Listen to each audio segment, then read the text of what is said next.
Okay, so may sisingit tayong question dito from Ma'am Shi Rhea Lubit Nicolo. Ayan. Ma'am Shi, pwede po ba maging writer kahit di ka magaling mag-English? Oo, sobra pwede. ito yung isa lagi sa mga sinasabi ko sa mga gustong maging writer pero hindi sila confident sa English nila. Kasi sa totoo lang, ang daming tools na pwedeng mag-correct sa English. I mean, yung pwede kang maturuan mag-English. Hindi kailangan perfect yung grammar, hindi kailangan siya na talagang on the spot yung yung English mo.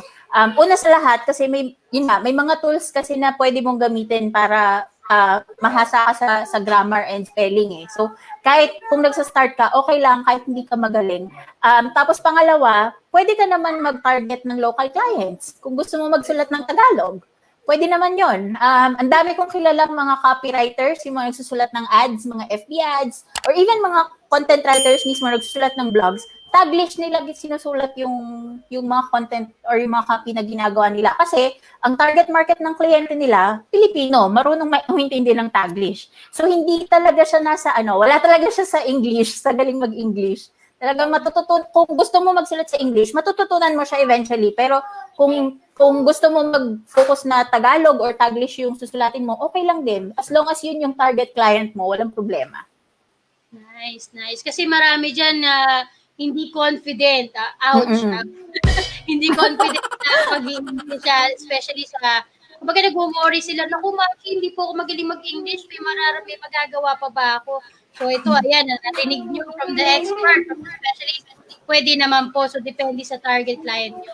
And eventually, pwede ka naman din mag-aral kung gusto mo namang i-switch na pag-i-English naman o ibang language. Yes. Oo, at saka isang tip ko para kung gusto niyo talaga na maging fluent sa English, isang tip ko talaga is magbasa at saka manood ng American TV. yun ang yung mga TV series. Oo, kasi kapag nakikinig na papakinggan mo siya madalas, talagang ma-adapt mo siya. Parang sa mga bata, 'di ba? Parang pagkabata, kung ano yung naririnig nila, yun yung yung anak ko nga English speaking, hindi matuto mag-Tagalog. Nakakaintindi siya ng Tagalog pero yung pagsalita hindi masyado. Pero yun nga kasi laging yun yung naririnig niya pag nanonood sa YouTube or 'di ba? Yun yung naririnig niya. So same din kahit adult, possible pa rin siya na basta makinig ka lang na makinig ng English or magbasa ka na magbasa, eventually ma-adapt mo siya. Ma-adapt mo yung kung paano yung tone dapat ng sentence or kung ano man. Basta pag lagi mo siya naririnig at lagi mo siya nababasa, mas madali na i-master yung English. Kung gusto niyo talaga maging fluent or magsulat in English. Yun. O, ayan, natandaan nyo rin. At hindi na sa content writing yan, ma-apply mo rin yan kahit na puro naman, yung ibang trabaho naman sa pag-online freelancing. So, Yes. practice. Yes. Even sa pagkakausap sa client or paggawa ng kontrata para sa client, di ba? Mapapractice mo din siya eh. Ngayon, meron tanong dito si Ma'am Shi Jenny. Ayan, sabi niya, curious lang po ako, ano po ba yung SEO keyword? Okay. Pag sabi kasing SEO or Search Engine Optimization, siyempre yung objective niya is para mapunta sa first page ng Google yung website. So, may website ka. So, pag nag-search yung mga tao, dapat lalabas yung website mo sa first page ni Google. So, ang pinaka-importante na laman dapat ng website mo is yung keyword. Kasi yung keyword, yun yung tinatype ng mga tao.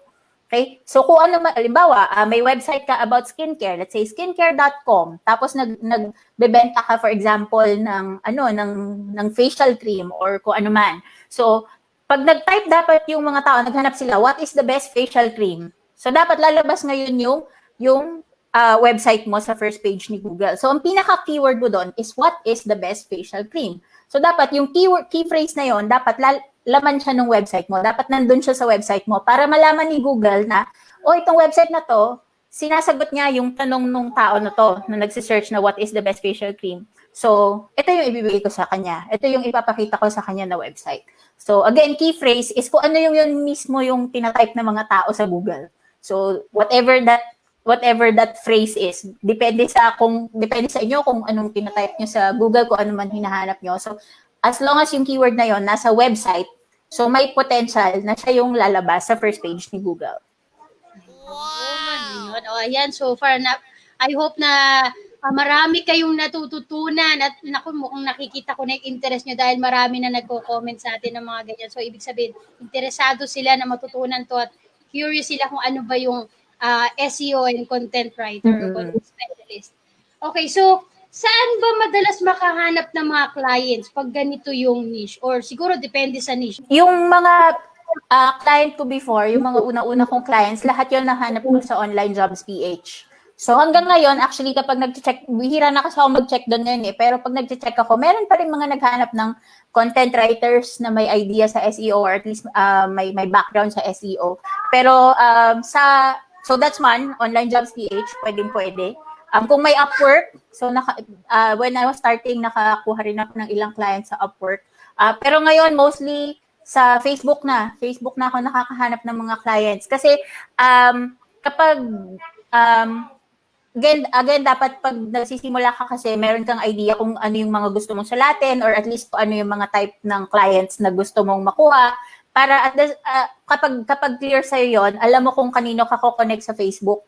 Kasi ngayon, as in, hambawa, since affiliate marketing yung gusto ko, so nag-join ako sa mga SEO affiliate marketing groups. So, ang dami doon ng mga affiliate marketers na naghahanap ng content strategies or content writers.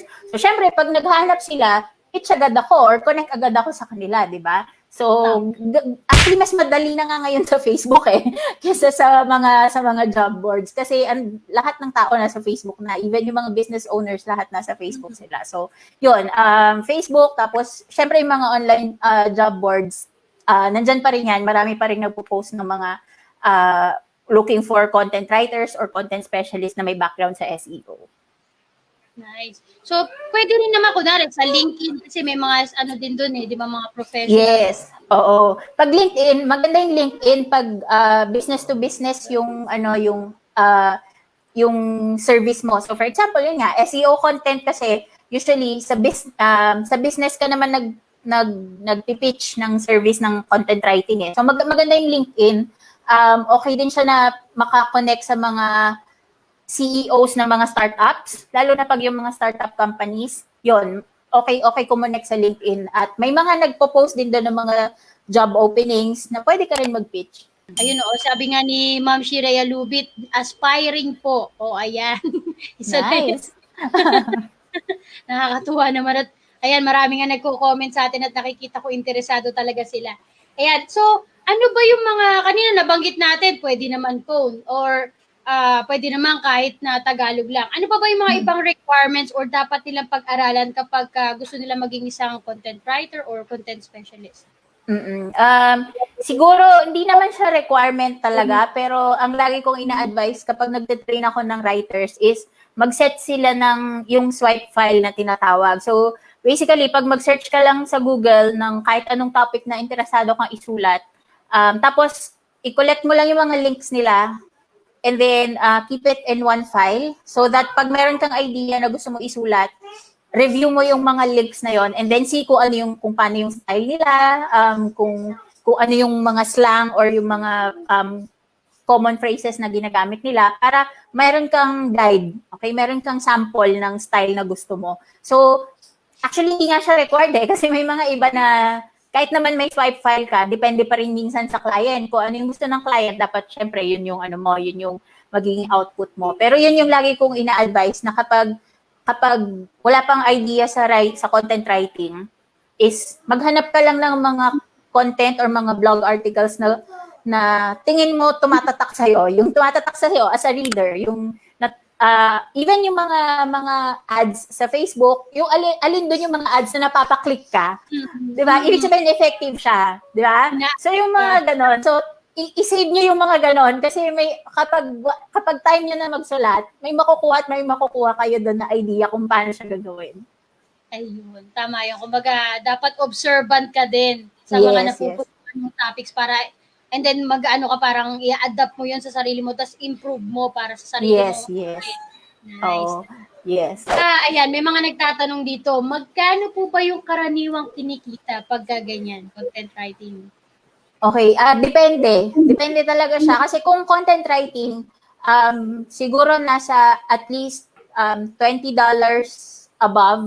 At pagka around 1,000 words, $20 and above. Okay? So, mga 1,000 pesos pag 1,000 words above. Kaya yung ibang mga freelance writers na nakikita ko, ang hina-hashtag nila is piso per word. So, yun yung minimum nila na rate. Pero it can go as high as $150 per 1,000 words. So, ganun siya. Depende sa requirement ng client, depende sa kung gaano ka, depende siguro sa oras na i-google mo sa research kasi minsan mas matagal talaga yung research kaysa yung pagsusulat. Lalo na kung hindi ka familiar dun sa topic, kailangan matindi yung research na gagawin mo. So, kaya minsan yung iba, mas mahal sila maningil. Pero kung writing lang, tapos bibigyan ka na ng guidelines, bibigyan ka na ng references, usually yon at least $20 pataas. Okay. Meron lang ako, wala dito sa listahan ko talaga ng tanong. Pero meron akong experience before na parang, kunwari ikaw, parang medyo sensitive yung magiging topic or yung gusto ng client. Paano mo gagawin yun? Or tatanggi ka ba? Let's say, marijuana, mga ganyan. Paano mo sulat ng mga ganun? Meron tayong tinatawag na yung Your Money, Your Life, YMYL. Yun yung term ni Google. Ibig sabihin, yun yung mga topics na pwedeng maka-affect sa buhay ng tao. Yung parang significant yung, pag naglabas ka ng information about those topics, pwede siyang maka-affect sa buhay ng reader. So yun, yung mga marijuana, or halimbawa kahit finances, about finance, yun yung mga medyo sensitive na topics. So pag mga ganon, usually hindi pa ako tumatanggi sa kahit anong topic. Parang halos lahat ng topic ko na-encounter ko na. Pero kung hindi ka comfortable, pwede be open lang sa client. Be open lang sa client kung hindi ka comfortable. Kasi na experience ko na rin 'yon na nagma-manage na ako ng writers na adult topic yung gusto ko ipasulat sa kanya. Specialist na ako, so may hawak na akong writers.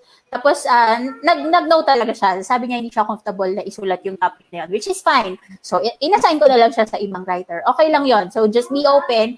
Pero kung halimbawa may mga topics na gano'n na hindi ka talaga familiar, pero willing ka naman isulat, then research talaga yung katapat. So, kailangan mo talaga ng medyo in-depth na research para sa mga ganong klaseng topics. Kailangan mo lang talaga maging honest. And syempre, kung alam mo naman sa sarili mo, kaya mo namang pag-aralan, so why not? Mo rin. Para medyo lumabas din yung mga pwede mo magawa. So may nagtatanong dito. Ayan. Sige po. Mami daw, mami. Pinatawag kaya tanong. Ano po ba dapat tandaan sa SEO optimization sa website? Sabi ni Mami. Yan. Okay, medyo madami, no?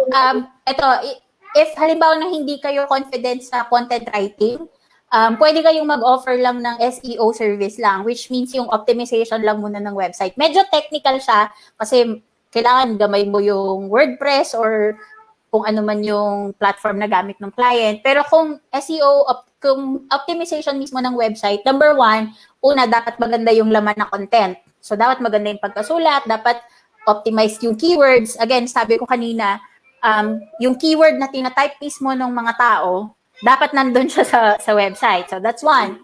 And then, pangalawa, yung loading speed ng website.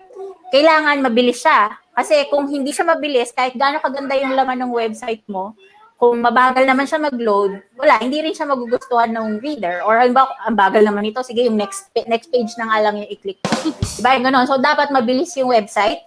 Pangatlo, dapat mobile friendly. So, syempre, daming tao na gumagamit ng mobile para mag-search sa Google. So, kung gulo-gulo yung website mo sa cellphone, hindi sila matutuwa, di ba? So, sige, yung next na nga lang yung tingnan ko, baka mas okay yon. So, ganun siya. So, dapat mobile friendly. Tapos, ano pa ba? Actually, yun yung pinakamadaling tandaan. Kasi yung mga iba medyo technical na eh. Parang, feeling ko kahit i-explain ko, baka hindi rin natin mag-grasp. Kasi medyo overview lang. Pero meron din kasi tayong tinatawag na on-page SEO. Pag on-page, ito yung mga title ng page, tapos yung meta description, which is yung lumalabas siya sa search result, kung ano yung description ng page. So pag naka-optimize yon, pag nakita ng searcher, oh, parang okay tong website na to, sige, ito nga yung i-click ko. So, ganun siya. Dapat optimize siya lahat. So, yun yung mga, I think, very basic overview kung ano yung makailangan i-optimize sa website. So, content, tapos yung speed, loading speed, tapos yung responsiveness sa mobile, at saka on-page SEO. Yun. Ayan, so, ayan, ang dami nating natututunan. Just to be honest with the newbies here, kung hindi po nyo po masyado pang na-absorb, you can always go back sa video natin, i-replay nyo, and then, ayun, pag-aralan nyo kung ano yung mga ina-advise sa inyo ni Ma'am Shi Joyce. Okay, so bago ko pa po ituloy yung ibang tanungan, magkakaroon lang tayo ng konting quick talk. Magkakaroon tayo ng 1 minute na quick talk so para kay Boy Abuta. Tanong tayo ng random questions na mabilis mo lang sasagutin in 1 minute. Okay? Kinakabahan ako. Okay. Favorite color? Green. Right? Okay. Office or bahay? Bahay. Sine or Netflix? Netflix. Ah! Kaya para nasa bahay lang. Cat or dog? Ay, meron akong sound effects. May sound effect. Lights off or lights on? Off. Flowers or succulent? Succulent siguro. Oo, succulent na lang. Hindi ako masyadong mahilig sa flower. Pagchikano. Okay. Sino si Nancy Joy sa bahay as a mom? Naku, hindi ko nga alam eh. Kasi iba-iba. Kasi kanina lang nag-away kami ng anak ko. Pero madalas magkasundo naman kami. Hindi, very chill lang ako. Very chill lang. Kung may maduming spot sa bahay, hinahayaan ko lang muna until may energy ako para ayusin yon. So, ano lang, kalma-kalma lang. Paboritong kinakain ni Ma'am Shi Joyce kapag stress sa client? Naku, oh my gosh. Pandesal siguro. Oo, siguro yun na lang. Kasi yun yung easily accessible. Oh, ako nga, dark choco pag talaga nai-stress na ako. Pwede rin yun. Oo nga, stressful. What other useful tools can be used for SEO writing aside from WordPress? Okay, kung SEO writing lang mismo talaga yung gusto nyong skill na matutunan, actually kahit wala kang alam sa WordPress, okay lang. So, ang sa lahat ng mga writers na whether SEO ang gusto mong SEO content or whether FB ads, copywriting, ang pinaka-advice ko lagi na kunin nyo is Grammarly. Okay, so Grammarly talaga yung number 1 tool na kailangan ng lahat. Kahit hindi ka writer, kasi lalo na yung extension niya sa Chrome, kasi even pag naka-on yung extension mo sa Chrome, kahit yung mga status mo sa Facebook, na-check niya. So, para before kayo mag-hit ng post or mag-hit ng publish sa Facebook, ma-check nyo muna kung tama ba yung grammar or ano. So, yun, Grammarly, pinaka-important, whether you're a writer or not, very important yung Grammarly. Tapos, may mga ilang, yung WordPress kasi, it's a content management system. So, may mga ilang content management software din na aside from WordPress, halimbawa, Squarespace, very common din yun na ginagamit, or Wix. If familiar kayo sa Wix, kasi I think sobrang dali kasing gamitin ng Wix, kaya may maraming mga businesses din yung gumagamit ng Wix. Pero very common pa rin yung WordPress. Pero again, if content writing yung gusto nyong i-focus, kahit wala kayong alam dun sa mga platforms na yon, okay lang, walang problema. Ang isasuggest ko talaga na tool na magagamit nyo talaga pag magsusulat kayo is Grammarly. That's the number 1 tool. Nabanggit mo nga, di ba, parang magsusulat sila sa WordPress or sa mga ganitong website. So, do you advise na dapat isang part ng portfolio nila ay dapat may mga sample writings na? Yes. Sample. Oo. Kasi kung pag nagte-train ako ng bagong writer, palagi kong sinasabi na dapat at least meron kang at least 3 sample na naka-ready sa portfolio mo. Pero hindi kailangan na naka-publish yun sa WordPress or kung saan man. Kahit sa Google Docs lang or Microsoft Word lang, na sample mo, yung nagsulat ka lang ng sample kahit hindi siya para sa client, para sa'yo lang, practice lang, gano'n. Pwede mo siyang ilagay sa portfolio mo, walang problema. So, kapag maggagawa kayo ng portfolio, or at least magsasubmit kayo ng portfolio sa client, at least 3 sample, as much as possible, iba-ibang topic para at least mayroong idea yung client na, kaya niya yung ganitong style or kaya niya yung ganitong style para makita niya yung kung medyo flexible yung style na kaya mo isulat. Kaya yun yung sinasuggest ko. Pero again, hindi siya kailangan naka-publish. Pwede nga kung halimbawa may LinkedIn kayo, sa LinkedIn kasi pwede ka mag-publish ng article. Pwede yun. Magsulat ka lang ng sample, tapos publish mo sa LinkedIn, and then share mo yung link sa potential client pag naghanap siya ng sample. So, ganon. Oo, kasi minsan may mga nakikita ko kagaya nung sa Upwork, yung parang kailangan nila ng sample na 500 words, ganyan. Pagka, yung gano'n, magkano ba presyuhan mo kung sakali? Matanong ko lang kasi kanina, nabanggit na 1,000 words eh. Oo. Actually, kung sample lang, depende na sa offer ng client yon. Kasi kadalasan pagka mga trial task na gano'n, bawa 300 words lang or 500 words, very minimal lang yung offer ng kliyente doon. Kasi basta, okay lang minsan nga free pa unpaid. Minsan may ibang kliyente pa na gano'n. As long as hindi nila, halimbawa, hindi ikaw yung nakuha, nag-submit ka ng sample mo, pero hindi ikaw yung na-hire for the position, just make sure lang na hindi nila gagamitin yung sample mo. Hindi nila yun ipapublish sa website nila, hindi nila gagamitin for their brand or their company. Yun lang, just make sure lang na gano'n. Kasi even if it's paid or not, basta, kumbaga kung ano yung sinabit mo sa kanila, ano mo yun, intellectual property mo yon. So just kung hindi mo sila pinayagan na i-publish yon, dapat totally hindi nila gagamitin. Lalo na kung hindi ikaw yung kinuha for the position. So, yun, I guess dapat clear yon sa simula pag nakikipag-deal ka sa client. Although yung offer nga, depende kasi minsan may iba talaga na unpaid yung trial, which is okay lang naman, yun nga, as long as hindi nila gagamitin yung sample na sinabit mo. Or minsan naman, very minimal, like $5, $10, ganun yung offer. Okay. So, paano mo po proteksyonan yung sarili mo? Kunwari, nakita mo, ginamit dun sa website nila, nilagay, or sa post nila. Paano mo sasabihin sa client na, hoy, ginagamit mo yung gawa ko? Oh, no! Yes. Actually, medyo mahirap siya, no? Kasi, mahirap siya. sa totoo lang. Kasi lalo na kapag hindi siya naka-publish under your name. Halimbawa, talagang sinulat mo lang siya specific for that trial task, tapos pinablish nila. So, I guess ang pinaka easiest way is to reach out to the client para i-confirm or at least ipa-take down kung ano man yung pinablish nila. Or at least pwedeng hihingi ka ng royalty for that publication. Okay? So, dapat ganon. Kasi kung nakapublish na siya, dapat paid yon at least. Yun. Pero medyo mahirap nga siya, lalo na kasi kung nakapublish siya, may website ka, tapos doon mo pinapublish yung mga articles mo, tapos binibigay mo sa client as sample. Pag ganun kasi, pwede kang mag-submit ng yung tinatawag na DMCA takedown.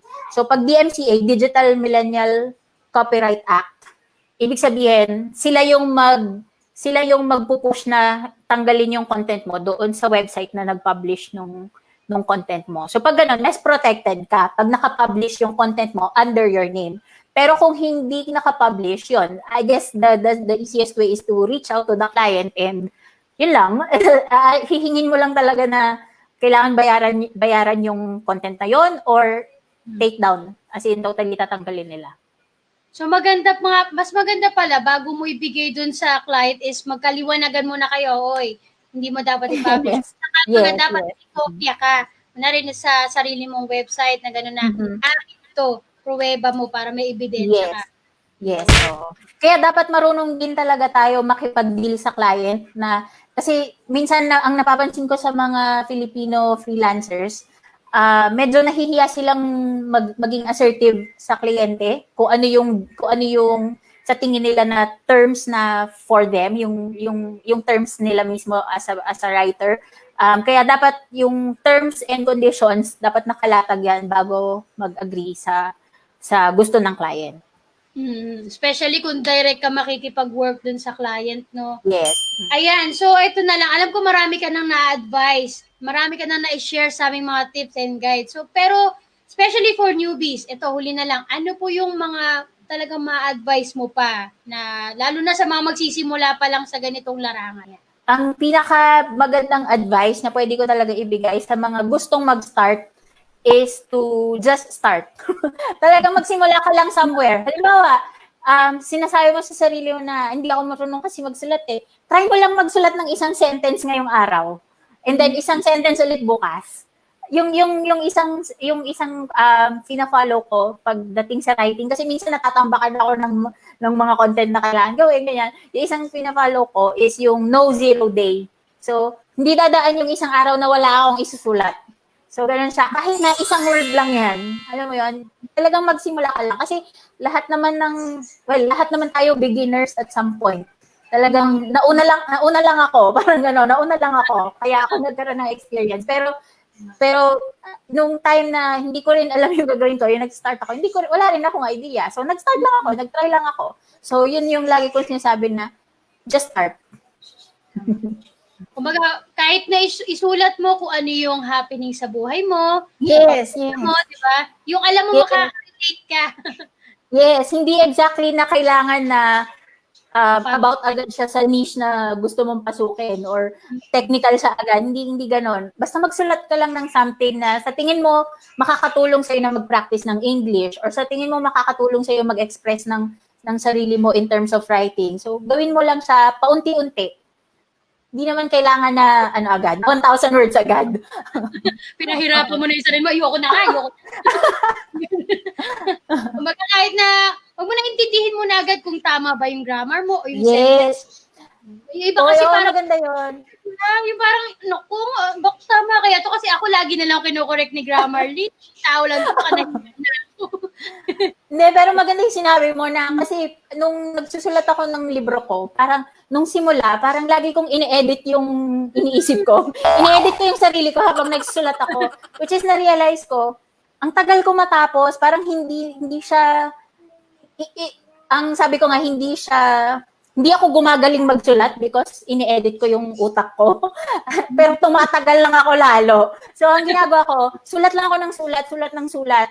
Tapos, pagkatapos ng lahat, saka ko siya babalikan. Tapos, titignan ko, okay, tanggalin ko kung ano sa tingin ko na hindi okay. Palitan ko ng iba. Tapos, doon ko siya aayusin. Pero habang nagsusulat ako, as in, dapat clear yung utak ko na sulat lang ng sulat, tapos saka ko siya babalikan after. Alam ko merong ipo-promote si Ma'am si Joy. So, ayan, this is your chance para Thank you. Reach out. Yes, so meron akong Facebook group. Search nyo lang yung Dominate Google sa Facebook. So, yun. Join lang kayo.